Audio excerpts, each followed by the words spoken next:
सासू सोबत अश्लील शब्दांमध्ये भांडण होत असताना एका आईने आपला राग आपल्या पोटच्या चिमुकल्या बाळावर काढला। त्याला अमानुषपणे मारहाण करून वारंवार बिछाण्यावर फेकण्यात आलं। त्याच्या तोंडावर, गालावर असंख्य झापडा मारण्यात आल्या। तिने आपला राग व्यक्त केल्याचा व्हिडिओ सोशल मीडियावर चांगलाच व्हायरल झाला। तो व्हिडिओ पाहून अनेक मातांचे हृदय गहिवरले, मन दुखावले। अनेकांनी संताप सुद्धा व्यक्त केला। सोशल मीडियावर या महिलेवर कार्यवाही करण्याची मागणी करण्यात आली। शेवटी नागपूर अंबाझरी पोलीस निरीक्षक नरेंद्र हिवरे आणि पोलीस कर्मचाऱ्यांनी या व्हिडिओचा शोध घेऊन आपल्याच हद्दीतील तो मारहाण केल्याचा व्हिडिओ असल्याचे स्पष्ट सांगितले। पोलीस त्या महिलेच्या घरी जाऊन बाल संरक्षण अधिकारी व समाजसेवक यांना बोलावून त्या बाळाच्या सुरक्षेची हमी घेऊन समजपत्रावर त्या बाळाच्या आईला सोडण्यात आलं।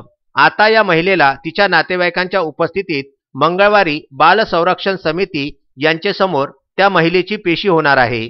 बाळाला अमानुषपणे मारहाण होत असताना तो व्हिडिओ काढणारा कोण, त्याने धाव घेऊन त्या महिलेला हटकले का नाही, असा प्रश्न आता निर्माण होत आहे।